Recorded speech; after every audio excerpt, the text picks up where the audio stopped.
नमस्कार विद्यार्थी मित्रांनो, स्वागत आहे आपले जी के एक्झाम पॉईंट ऑफ व्ह्यू या आपल्या मायबोली भाषेतील मराठी यूट्यूब चॅनलमध्ये. या व्हिडिओच्या माध्यमातून आपण जी के आणि जी एसच्या रिलेटेड महत्त्वाचे प्रश्न बघणार आहोत. चॅनलवर जर नवीन असाल तर व्हिडिओला लाईक करा, शेअर करा, सबस्क्राईब करा आणि बेल आयकॉनला प्रेस करा, जेणेकरून तुम्हाला नवीन व्हिडिओचे नोटिफिकेशन लवकरात लवकर मिळेल. धन्यवाद. चला तर व्हिडिओला सुरुवात करू. प्रश्न क्रमांक 1. महाराष्ट्रातील ग्रामीण भागाची बाललिंग गुणोत्तर किती आहे? याचे योग्य पर्याय ऑप्शन क्रमांक 2 890. महाराष्ट्रातील ग्रामीण भागाची बाललिंग गुणोत्तर 890 आहे. प्रश्न क्रमांक 2. भारतातील कोणत्या घटक राज्याचे क्षेत्र सर्वात लहान आहे? याचे योग्य पर्याय ऑप्शन क्रमांक 4 गोवा. भारतातील गोवा या घटक राज्याचे क्षेत्र सर्वात लहान आहे. प्रश्न क्रमांक 3. खालीलपैकी कोणता औष्णिक ऊर्जा प्रकल्प हा रायगड या जिल्ह्यात आहे? याचे योग्य पर्याय ऑप्शन क्रमांक 2 उरण. खालीलपैकी उरण हा औष्णिक ऊर्जा प्रकल्प हा रायगड जिल्ह्यामध्ये आहे. प्रश्न क्रमांक 4. पारस हा औष्णिक ऊर्जा प्रकल्प कोणत्या जिल्ह्यात आहे? याचे योग्य पर्याय ऑप्शन क्रमांक 1 अकोला. पारस हा औष्णिक ऊर्जा प्रकल्प अकोला जिल्ह्यात आहे.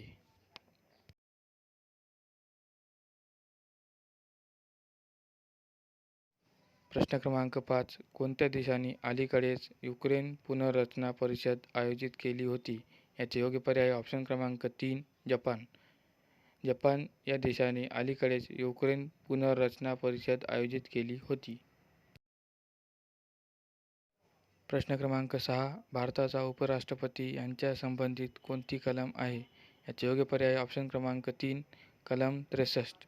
भारताचा उपराष्ट्रपती यांच्या संबंधित कलम 63 ही कलम आहे. प्रश्न क्रमांक 7. भारतीय राज्यघटनेमध्ये एकूण किती कलमे आहेत? याचे योग्य पर्याय ऑप्शन क्रमांक 3 448. भारतीय राज्यघटनेमध्ये एकूण 448 कलमे आहेत.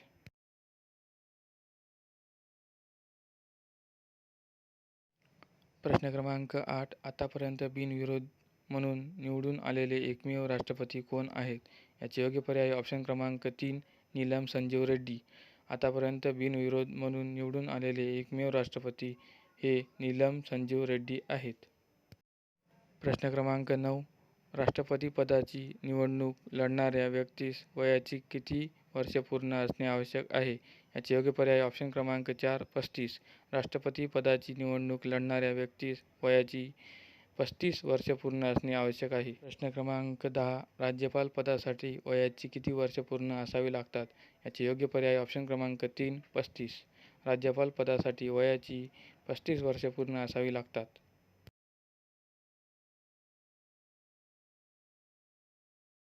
प्रश्न क्रमांक 11. कलम 155 नुसार राज्यपालांची नेमणूक कोण करते? याचे योग्य पर्याय ऑप्शन क्रमांक 3 राष्ट्रपती. कलम 155 नुसार राज्यपालांची नेमणूक राष्ट्रपती करते.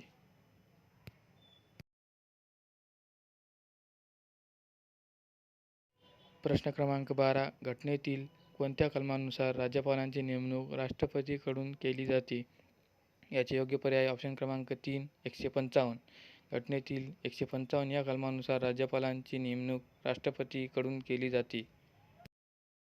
प्रश्न क्रमांक 13. प्रत्येक राज्याला एक राज्यपाल असेल अशी तरतूद घटनेच्या कोणत्या कलमात केलेली आहे? याचे योग्य पर्याय ऑप्शन क्रमांक 3 153. प्रत्येक राज्याला एक राज्यपाल असेल अशी तरतूद घटनेच्या 153 या कलमात केलेली आहे. प्रश्न क्रमांक 14. भारतीय राज्यघटनेमध्ये राज्यपाल पदाचा समावेश कोणत्या भागामध्ये केलेला आहे? याचे योग्य पर्याय ऑप्शन क्रमांक 3 6. भारतीय राज्यघटनेमध्ये राज्यपाल पदाचा समावेश 6 या भागामध्ये केलेला आहे.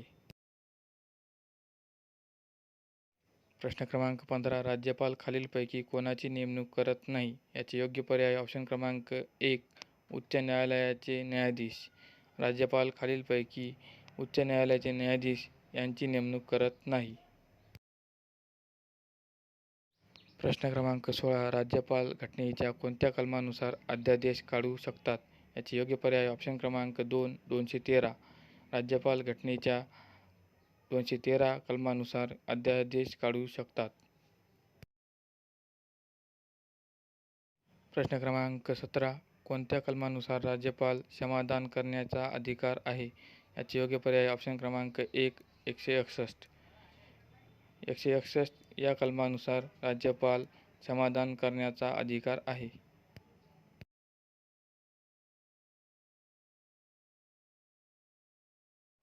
प्रश्न क्रमांक 18. खालीलपैकी कुठे मुंबई उच्च न्यायालयाचे खंडपीठ नाही? याचे योग्य पर्याय ऑप्शन क्रमांक 1 नाशिक.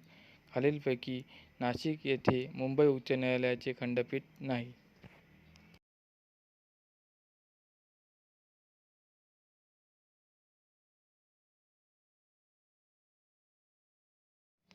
प्रश्न क्रमांक 19. मुंबई उच्च न्यायालयाची स्थापना कधी झाली होती? याचे योग्य पर्याय ऑप्शन क्रमांक 3 1862.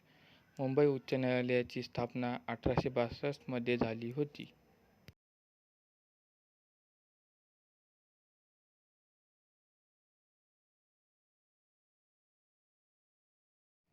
प्रश्न क्रमांक 20. भारताचे राष्ट्रपती पद हे कोणत्या कलमामध्ये दिलेले आहे? याचे योग्य पर्याय ऑप्शन क्रमांक 1 52. भारताचे राष्ट्रपती पद हे 52 या कलमामध्ये दिलेले आहे. प्रश्न क्रमांक 21. राष्ट्रपती खालीलपैकी कोणते विधेयक संसदेकडे पुनर्विचारार्थ पाठवू शकतात? याचे योग्य पर्याय ऑप्शन क्रमांक 3 सामान्य विधेयक. राष्ट्रपती खालीलपैकी सामान्य विधेयक हे संसदेकडे पुनर्विचारार्थ पाठवू शकतात. प्रश्न क्रमांक 22. राष्ट्रपतींना क्षमादानाचे अधिकार कोणत्या कलमांतर्गत प्राप्त आहे? याचे योग्य पर्याय ऑप्शन क्रमांक 3 72. राष्ट्रपतींना क्षमादानाचे अधिकार 72 या कलमांतर्गत प्राप्त आहे. प्रश्न क्रमांक 23. राष्ट्रपतींना कोणत्या कलमांतर्गत अध्यादेश जारी करण्याचा अधिकार आहे? याचे योग्य पर्याय ऑप्शन क्रमांक 2 123. राष्ट्रपतींना 123 या कलमांतर्गत अध्यादेश जारी करण्याचा अधिकार असतो.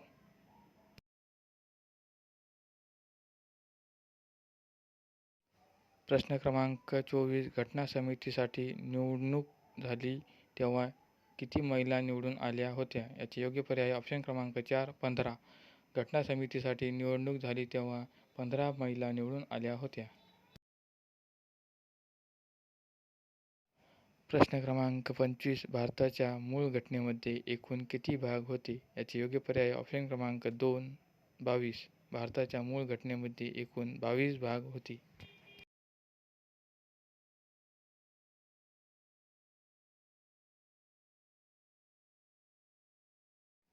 प्रश्न क्रमांक 26. भारताची घटना संमत झाली तेव्हा त्यात किती कलमे होती? याचे योग्य पर्याय ऑप्शन क्रमांक 3 395. भारताची घटना संमत झाली तेव्हा त्यात 395 कलमे होती.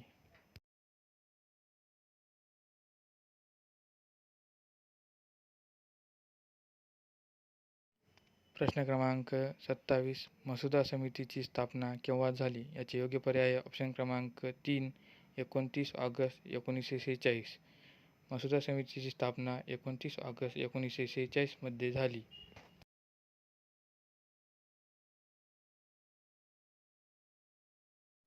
प्रश्न क्रमांक 28. संविधान सभेमध्ये किती सदस्य संख्या होती? याचे योग्य पर्याय ऑप्शन क्रमांक 1 389. संविधान सभेमध्ये 389 सदस्य संख्या होती.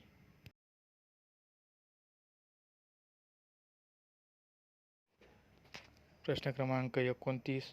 राज्यघटनेच्या कोणत्या कलमामध्ये राज्यपाल पदाची शपथ व प्रतिज्ञा दिलेली आहे? याचे योग्य पर्याय ऑप्शन क्रमांक 3 159. राज्यघटनेच्या 159 कलमामध्ये राज्यपाल पदाची शपथ व प्रतिज्ञा दिलेली आहे. प्रश्न क्रमांक 30.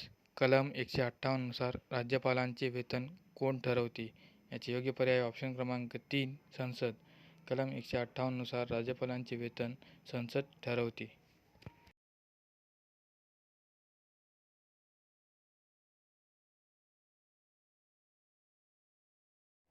असेच नवनवीन व्हिडिओ बघण्यासाठी चॅनलला सबस्क्राईब करा, लाईक करा, शेअर करा.